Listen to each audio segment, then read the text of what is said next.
Hi, I'm Yulia, and this is Red Lines, a show where we dive into some very daring subjects and cross some red lines of political conversation. Today, we're going to be talking about what happens if Russia wins, or rather succeeds, and what happens if Trump succeeds in America. Today, with me, I have Operator Starsky and Jonathan Fink from Silicon Curtain. Well, good to see you Great. back here. As we were saying, the world is chaos. The world is chaos, and every day brings a new stream of, extra dollops, extra layers of chaos. But I think this is part of the problem. To see it as disconnected chaos is very much the narrative you see in the media. But there are connections, there are real connections between the chaos. Russia is well aware of what's happening in the Middle East, well aware of the impact of that, both on the news cycle, but also on the fact that all this violence distracts us from seeing the strategic intentions behind it. And chaos is not just chaos. There's chaos and there's pizdiets. And only Russians know how to do that at its full depths of kind of depravity and chaos. It's a Russian art form. Yeah, it's organized chaos. I think this is the best description of organized chaos, and that's basically Russia um, coordinating and correlating events in the world so that they would bounce off of each other, and so disasters become bigger. We recently received the news that obviously Biden is not attending Rammstein because there is, I don't know if you've recently seen Florida on your TikTok feed or really anywhere, but it's not looking great over there. I personally am flooded, pun intended, with a lot of videos from Florida because I'm currently in in North America, and it looks awful. So I do understand his choice to not go, but it looks like Rammstein is not happening at all because Biden is not going, because he was the focal point of this Rammstein. It was going to be his first and last Rammstein meeting. So what do we think?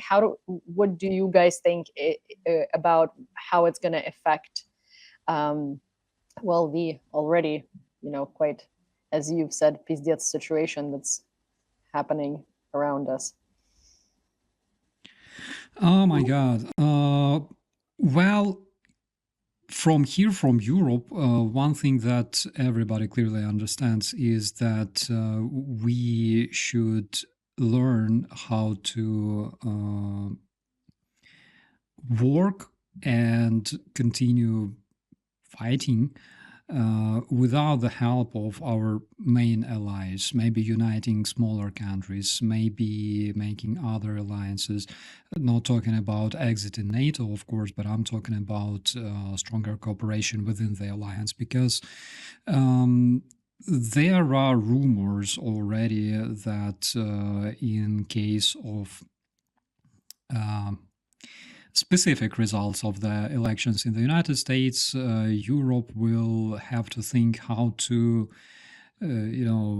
stay on its own and defend itself, on its own. That's why we should think more in this direction, of course. But generally, I believe that the main thing is that we should work with whoever we have. As my sergeant major back in the days in my brigade, when I nagged to him that soldier is drinking, that soldier is not disciplined, can we just, remove them? And he said, no, man, you have to work with whoever you have, and you have to find approach. And probably there is some other kind of problem. And the problem here is the lack of motivation, the lack of dedication, and the lack of understanding that we are dealing with an enemy that is already fighting, that has no hesitation of crossing red lines. And we must understand that we have to defend ourselves until the politicians start thinking this way, until they start thinking that, one, in order to defeat Russia, we must bomb Russia. It's time to bomb Moscow. And two, we have to be dedicated and united. Until it happens, we will have peace deals and total bezlat. Other than that, like, nothing's gonna change. It all depends on the motivation of key decision makers.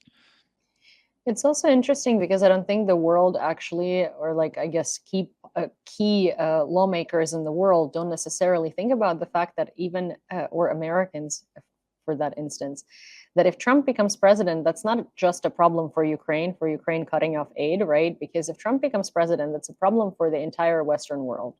If Trump cuts off aid to Ukraine and goes against all of the allies, then that's an issue within the alliance. And that's two forces against each other in the alliance. That's no longer an alliance. There is a big issue within that alliance. Trump wants to exit NATO, right? He's said that in his first presidency, and I doubt that his approach is going to be different in his second presidency. That means that the United States at that point is going to be an adversary to NATO, not an ally. Not part of NATO. That creates a very huge problem for the world order, which is something no one seems to be like even thinking about.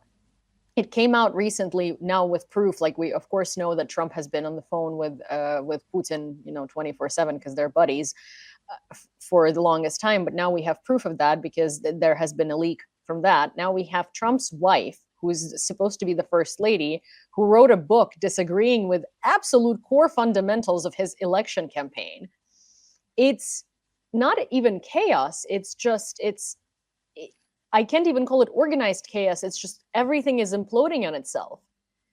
And it's going to only get worse if this is the outcome of this election.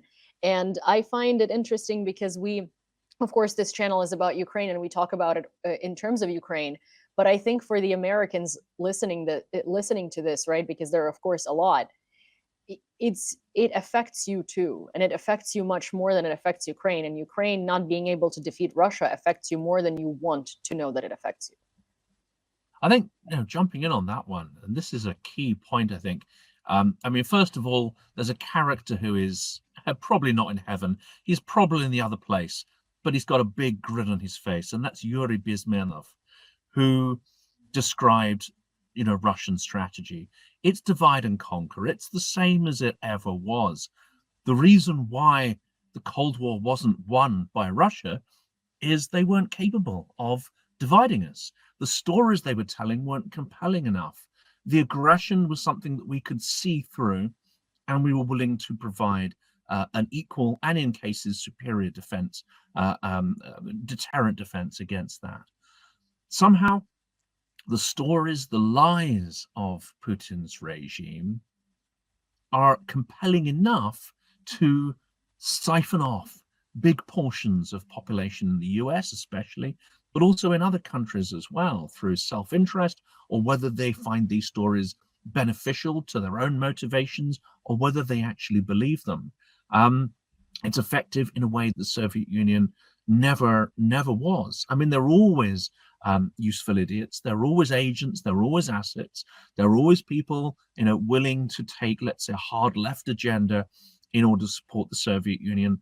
But now they've been able to pull this trick and get both hard left and hard right, and experts and people in between, and all sorts of different sort of shades of opinion to basically distrust each other, and to erode the kind of institutions which previously would have helped to keep, Russian BS and pizdets on the other side of the border. And this is why I call Silicon Curtain, because we had a big iron curtain to keep the pizdets out. Now it's in every single device that contains a silicon chip. It's pizdets piped straight into your home, straight into the loo when you're sitting there with your iPhone, unfortunately. Yeah, and it doesn't stop, it only gets better, right? I think another point, sort of piggybacking off of this, you said that this is the same strategy they've had all the time. I found out today, actually, through a conversation with someone I'm visiting here in Canada, that they only recently found out facts about Catherine the Great, right? Which we in Ukraine simply call Catherine the Second, because she's never going to be the Great. She's not great. She was awful, and she is the second reason to the existence of Russia, the stolen valor. But what she did is, when she couldn't conquer Cossacks, which were these great Ukrainian warriors, she divided them. She divided and conquered them. What she used the same strategies in conquering Cossacks as Russia is trying to use with the Western world and Ukraine today. She would start rumors, she would start infighting between them, and that's how they ended up succumbing into the Russian Empire, because you conquer from within when you can't conquer from outside. And we're seeing this happen today and seeing it happen more than ever. I didn't even realize how much it was happening in the West because, and I've said this, I think, last time on Red Lines in a different conversation, is that I was in Ukraine for 10 months. Obviously, my information space is mostly English speaking because that's what I'm interested in.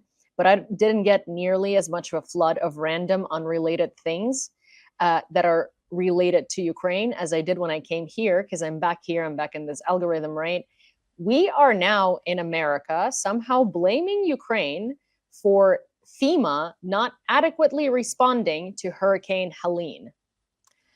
We are now in America not educated enough to understand that tanks manufactured in the 70s have nothing to do with the budget that FEMA has to battle and respond to a hurricane. We also somehow in America forgot that Hurricane Sandy, that I was in the middle of in 2012 in New York, that devastated mostly New Jersey and Brooklyn, had one of the most terrible responses from FEMA, where there were flashlights, sandwiches, and blankets being given out with a budget of billions of dollars, hundreds of billions of dollars to deal with. We also forgot that Katrina in 2005 was a similarly horrendous response and resulted in 1,800 deaths that could have been prevented if our government knew how to adequately react to disasters. So this information or disinformation space at this point is brewing like a hurricane, and it's getting bigger and bigger and bigger. And at this point, these unrelated issues, and in our case, it's Ukraine, right? But also other countries are being taken as bargaining chips for the narratives that are useful for the politicians who want to ruin us. And we're falling for them. And it's crazy. Maybe people will have to learn about it the hard way, like we did in Ukraine. Because in Ukraine, unfortunately, we learned a lot of things the hard way. After the revolution, and the reason revolution started is because people voted for people that were not supposed to rule Ukraine, right? And yes, a lot of viewers will say, come on, you're doubting democracy, that was people's choice. Well, yeah, it was people's choice, and they learned the hard way how to make right choice, right?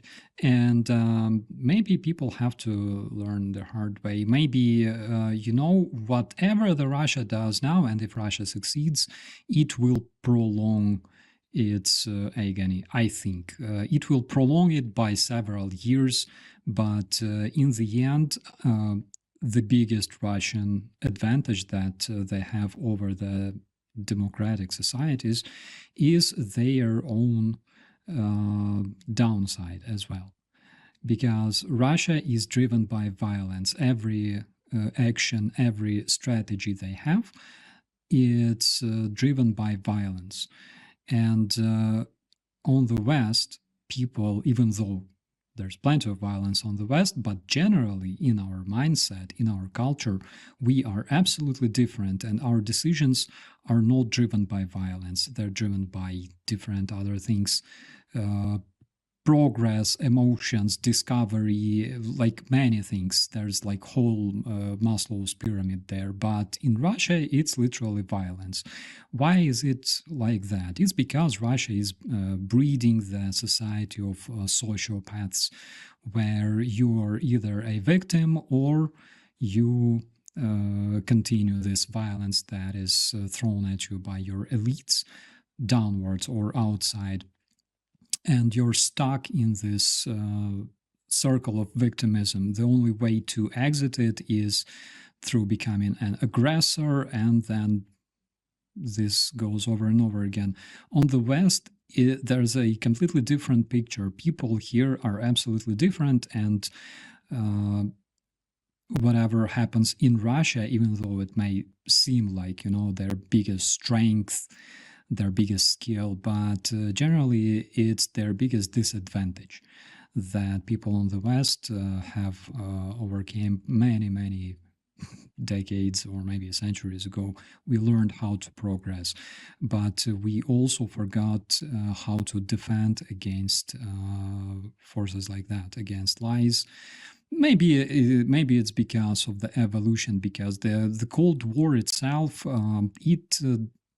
I cannot say that it ended. It evolved. It evolved into a hybrid warfare, and we don't know how to defend against it, how to find a proper solution. But we will. Because we have a lot of bright minds, we have a lot of decent people. And one thing that, whatever happens out there in the media, one thing that keeps motivating me is that when I open the commentaries and I see all those amazing people supporting my country and supporting democracy and supporting freedom in the world, even though they're not soldiers, but they have different mindset, and this mindset is doomed to win. That's just my opinion. And to jump in there, I got all sorts of simplistic ideas to try and explain what Andrew is talking about there, the implicit violence. But I think one of the fundamentals, and of course there's lots and lots of detail in history that layer onto this, but Russia is a pre-industrial mindset, which means that if you want wealth, if you want luxury, if you want power and status, you come at it with a mindset that the planet, the Earth, that nature can only produce a limited amount of wealth. You have to fight over it if you want to have a part of it. The pie is only so big and the pie does not grow. There's no way to grow the pie. It's pre-industrial in that sense. Whereas Ukraine, of course, has many centuries of a different experience, but also the Industrial Revolution, when it came to Ukraine. It didn't really come to Russia, or at least Ukraine was the motor of the Industrial Revolution. That creates another completely different mindset from the agricultural revolution through to the industrial, and that is that you can multiply wealth through building bonds of trust and cooperation and legal frameworks. Russia doesn't possess any of this stuff, and that in part is why the violence is perpetuated. Yeah, Russia, as much as it wants to seem like it's the beacon of progress or it's the beacon of culture, has always been on the tail end of progress and really hasn't been evolving much. And if we look at their, their mentality, at the fact that it's so difficult for them to even separate themselves from this, king and his servants type of mentality, it's like it's never changed. But I want to jump back a little bit to what Starsky said about, the mentalities that win. And I agree with you. But my only concern here is that, yes, Ukraine learned on our mistakes, but Ukraine is not a world dominating power like the US is. And Ukraine learning on our mistakes costs Ukraine, right? And sort of echoes to the world. The US learning on its own mistakes costs the entire world. And really, Trump winning and Trump going with Russia and Trump letting, a lot of terrible things happen would not just be a learning experience for American people. I also would like to say that, American people are seriously not learning, because I'm seeing so many influencers and genuinely random people stay in Florida so they could record TikToks about being hit by a hurricane in a zone A evacuation level. And I am just like, is this the Matrix, because your $100 that you're going to make off of that million views is really not worth your life. Genuinely, please stop bringing your kids to Disney World in the middle of a hurricane. But that's besides the point. It's crazy to see that this world dominating power that holds so much no, I don't want to call it a bargaining chip, but that holds so much say in how the rest of the world turns out, is kind of right now populated by this crazy, far right ideology and these crazy gullible people that believe anything that TikTok throws at them, that we can be we as the whole world, because it's not just going to affect Russia or China or the US, it's going to affect absolutely everyone, because the US has ties to absolutely everyone, and it kind of like is part of a narrative absolutely everywhere. The US having a fascist leaning president and a far right president is going to be a disaster for the rest of the world and for the US. So I think I agree with you. it's slightly worse, just a tiny bit than.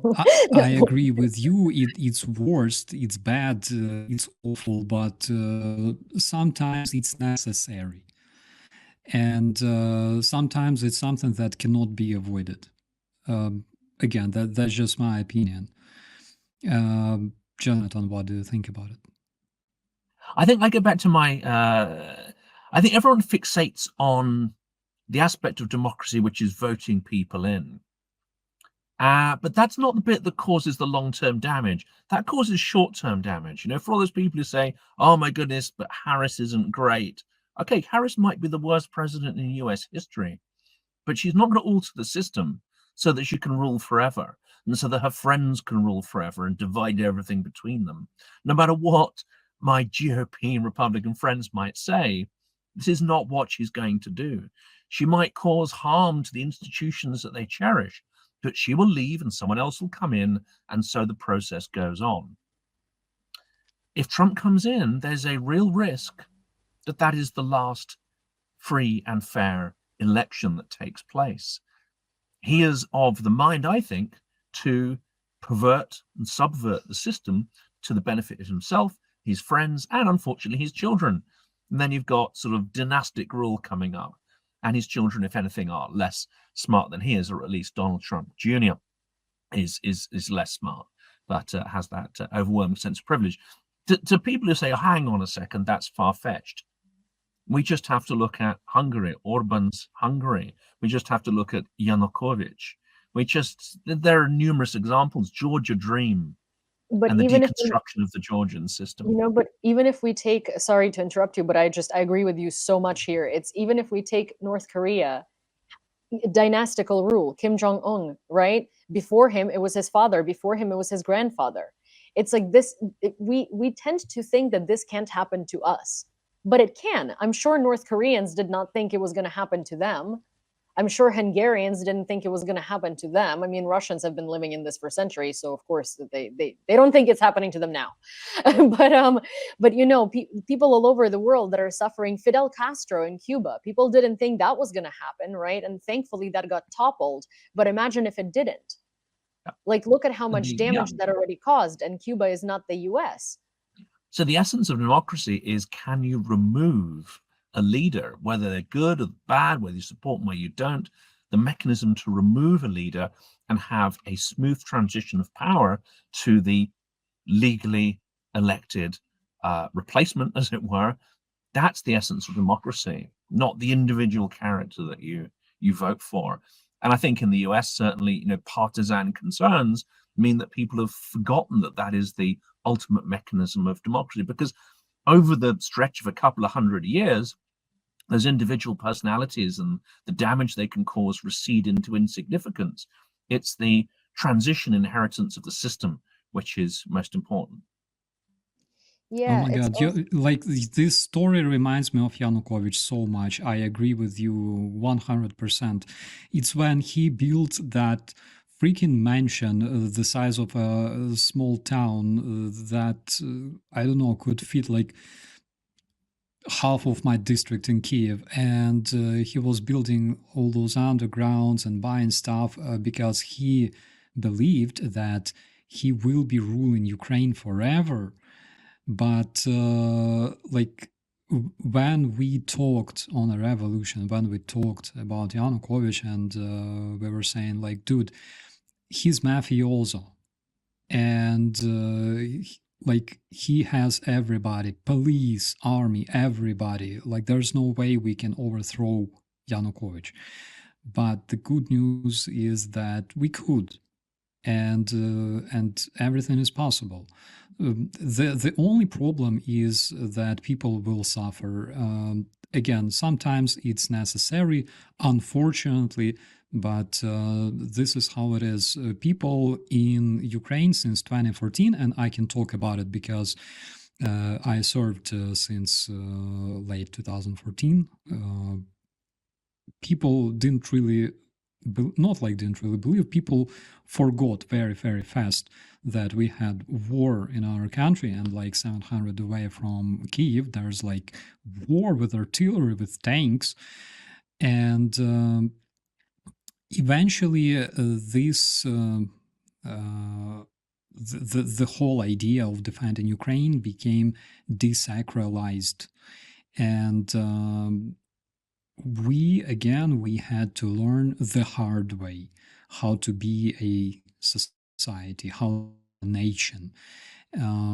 Without Russia's invasion of Ukraine as a phenomenon, as a nation, as a country, as an international, I would say, event and phenomenon would never emerge, I think. That's why sometimes, unfortunately, it's necessary, even though the consequences can be absolutely devastating and horrifying. But in the end, I will tell you this. When Yanukovych was elected, and I feared this day, seriously. When Yanukovych was elected, one day passed, I woke up the other day and I saw that there's tomorrow and everything's fine. And then, he started like beating up protesters and yada yada. But there was tomorrow always another opportunity to start something new. Then the revolution came, and we were hoping for this tomorrow, and it would always come the next day. There was always tomorrow. And when the war came, there was always tomorrow. So guys, there will be always tomorrow when we will be able to use our opportunities to change things. We should believe in this, and we should be very, very motivated. That is the main idea, main message of all of my videos. We should be motivated. Well, we should be motivated because, humans adjust to everything, right? Like, if you think about it, at some point we start devaluing kind of like the amount of horrendous stuff that's happening to us, right? It's the same as like the headlines about Ukraine. When Iran attacked Israel with 100 missiles, it made it on the headlines. Kyiv gets attacked with 100 missiles every other day, and it doesn't make it to the headlines because it's become the new normal for Kyiv. Kyiv just lives like that, right? But it shouldn't be normal. But the world got used to it. People in Kyiv got used to it. I sure got used to it. I pick and choose when I go to the bomb shelter at this point based on the risk factor in my head. Girl math. But but so do most people. And it's one of those things where if Trump gets elected, there is going to be a tomorrow, right? And he's going to start doing all of these changes, and he's going to start kind of like bringing the world closer and closer to a complete collapse of the world as we know it. And we're not, and if we don't do anything about it, right, we're never going to do anything about it until it's too late. And then it's going to cost actual lives. It's going to cost a lot. And I think that it's really upsetting to see this sort of transpire right now, because we have not only a leader that we know wants to be in office forever and his children are awful and the dynasty is going to continue. We have his wife who is against him. We have half of his party that's against him, because I was in DC 2 weeks ago and I've spoken to a plethora of Republicans that are not MAGA. None of them want him in office. None of them think he should be in office, and none of them think he will be in office, thankfully, but that's just their opinion. But the point is that it's to the people who are considering voting for him, or to the people who don't understand the issue because they're like, oh, well, Russia is not bad, we hate Ukraine. It's not about Russia and Ukraine. What you're looking at is your president supporting a country that silences its people. Your president supporting a country that pays people to kill people in a different country. It's like, it doesn't matter whether you like Ukraine or you like Russia, whose side you like. You need to understand that the person you're voting for supports taking away freedoms and supports a person who notoriously takes the most freedoms away, probably in the world right now. So that should tell you something about the person you're voting for, because had they had your freedoms and your the best of you, the best intentions for you in mind, they would not be supporting someone who does not for their own citizens, who blackmails other countries by detaining their citizens and making them prisoners of war somehow when they're journalists or nurses or visitors, or just I don't want to say dumb, but let's say ignorant Westerners who decide to visit Russia during this period of time because they think it's such a great space and they become chess pieces. How is this not obvious that this is not a person you want to be there? Because even if he aligns with what you think you want today, that's what if tomorrow you want something else? And the president is supposed to reflect you, but so far he's not reflecting you, you're reflecting him, and that's a problem. And what Andre said, there's the Maslow's hierarchy of needs. Some people will believe the story. Some people will think, hey, these guys are like us. They believe in traditional values. They believe in the Christian ethics that we believe in. And I don't want to mock those, because these people generally hold those beliefs, and they may actually be extremely good people. They've just been sold a story. They've bought into a story which is entirely false.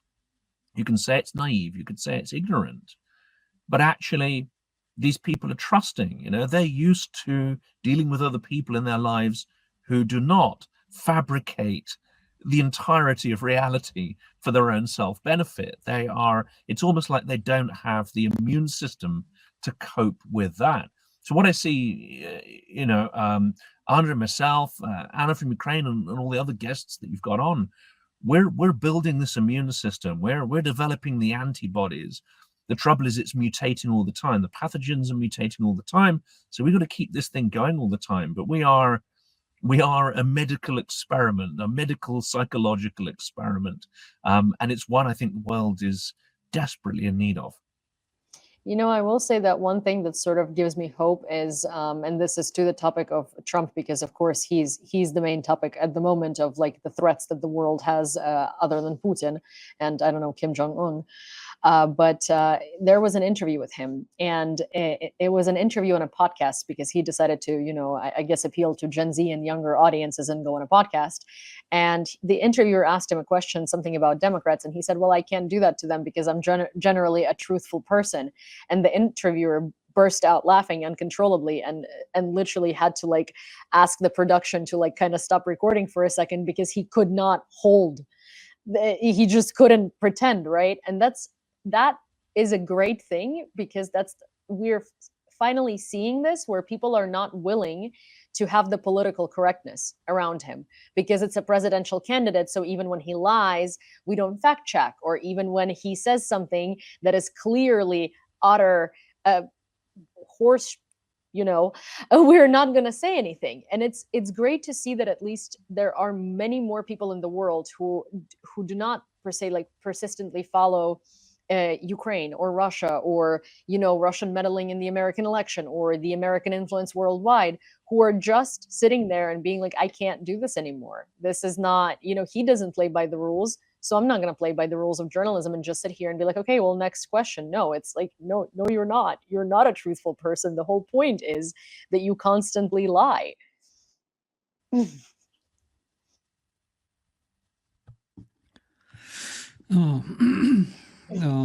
There's a lot of such people, frankly speaking. And I agree with Jonathan here.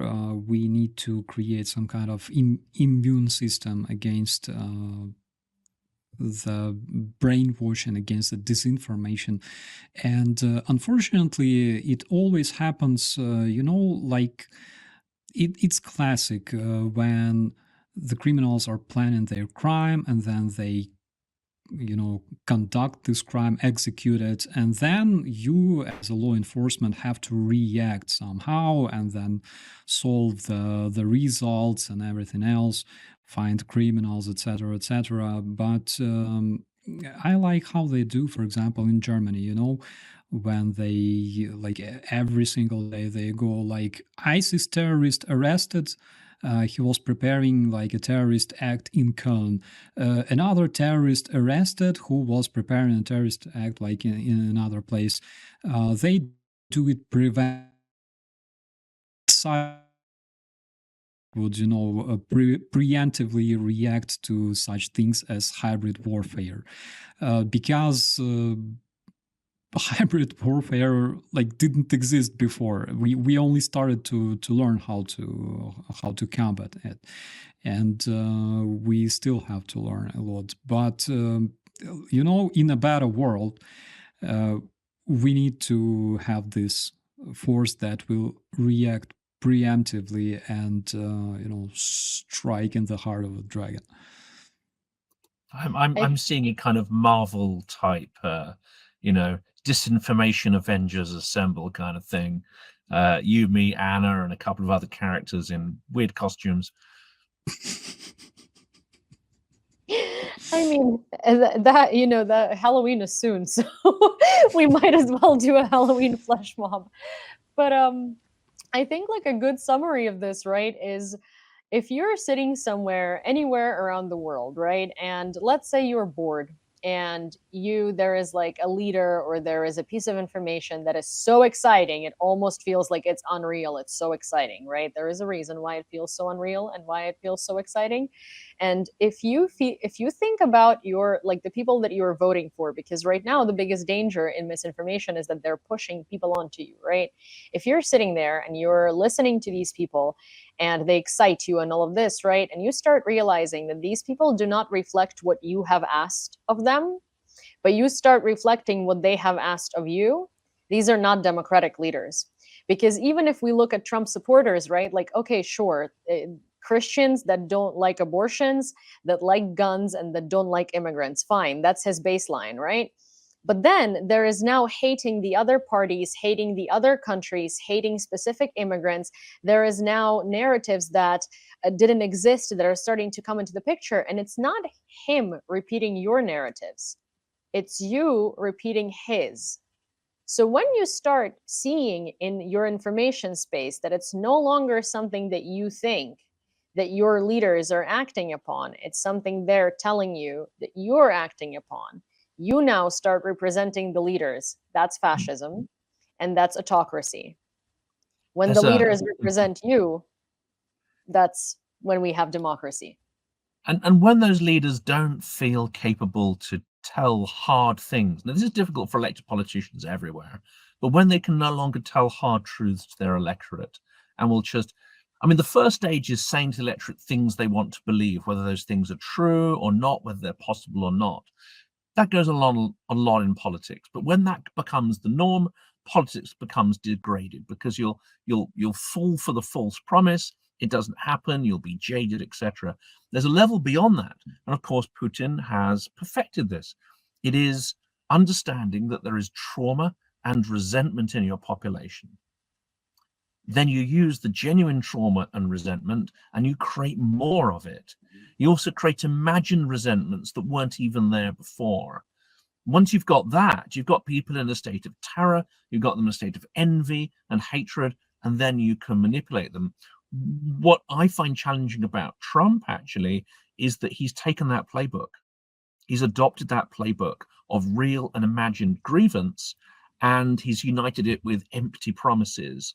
And unfortunately, it's an extremely potent mixture. There were many Americans who were convinced by Hitler's rhetoric in the 1930s. And there were some classic propaganda films that tried to explain how this mechanism of weaponized grievance works. America had come out of, the Dust Bowl, the Great Depression. There was plenty of grievance there. But a leader, a mature politician will say, look, things are bad. There's going to be a lot of hard work, but this is how we improve it. A tyrant, a would-be tyrant, is going to use that grievance. Then when he gets into power, he's going to make sure that the grievance multiplies, because the poor are going to get poorer, the downtrodden more downtrodden, those who feel they've had things stolen from them, whether it's their cultural values or whatever. Well, of course, he's going to make that worse, because that's how you perpetuate yourself as an autocrat. And this is the Putin playbook 101. Yeah, So I would like to add here, for example, when you are a strong leader and there's a problem, you need to find ways to, you need to find enough strength and ways to motivate people and solve the problem. If you want to be dictator, you even though there is like no obvious problem, you can create one and convince the voters that it's a problem. And then, based on hatred, you will develop your strategy, your all your campaign and stuff, your communication. The core principle here is when there are people who want to hurt you, they will never hurt you with positive information. They will always introduce some negativity, and they will never motivate you. They will always demotivate you with hatred, with negativity, with fear. That's why always, always, our dear viewers should question negative information they receive. And they must always remind themselves every single day to be more positive and less toxic, because positive people generally have better immunity against disinformation. so I agree with all of this so wholeheartedly that there is hardly anything I can add. But how I think what we can do to sort of maybe further drill this information into people's heads, right, is both of you, in as little words as possible. What do you think happens to the world if Russia succeeds? What do you think happens to the world if Trump succeeds? Well, we've read George Orwell. It's a Yeah. mashup between 1984 and Brave New World. It's a weird mixture of consumer surveillance totalitarianism, in my view. In the end, everything will be good, or not. 50-50. A 50-50 chance to continue to either live your life and have a guarantee that everything's going to be okay because you've taken out all the threats, or you can just take a 50-50 chance, where you're going to still have to do that at some point. But if Russia happens, you don't have to worry. If Russia wins, you don't have to worry, because nothing bad ever happened and they never committed any crimes, and that wasn't real anyway. So we'll be Right. able to forget about all the bad stuff, which is great. Right? And it's like 3 generations after us are going to be sitting here not knowing anything about it, and Russia is just going to be the good guy who came and saved Russian-speaking Ukrainians, and that's how the United States became a totalitarian state because it was all biolabs at the end of the day. It's fine; they'll clean up history. Well, thank you guys for joining me today. One more time, and I'm of course always happy to have you here, and hope that you will come back for more discussions like this. And thank you for dedicating your time to this. And I think that today, out of all episodes, this one might have been my favorite so far, because I think we've delved into some really kind of actually red line topics on the internet, and with cutting absolutely all fluff and political correctness, and trying to get to people to get their thinking moving in terms of what's happening and how big it really is. So thank you for that. Thank you so Thank much. you. Be safe. It's a pleasure. Thanks. So, as per usual, this was some very daring conversation. And honestly, this one today, as I said to the guys earlier, is probably one of my favorite ones, and a very important one, because we are not talking about it enough. It is political speak and it is political correctness, but this is not the time to be politically correct, and this is not the time to fluff things. We are at a verge of a very, very important historical shift, and we can either turn it in our favor or against us. So we need to be very responsible with all the information we consume and how we think about things. Well, if you enjoyed this talk and would like to hear more conversations like that, please don't forget to subscribe to UATV English and The Gaze. Also, do like this video, give it a comment and share it with a friend, because maybe they will find it interesting too and share it with another friend. And I read all of your comments because I'm very interested in what you have to say. See you next time.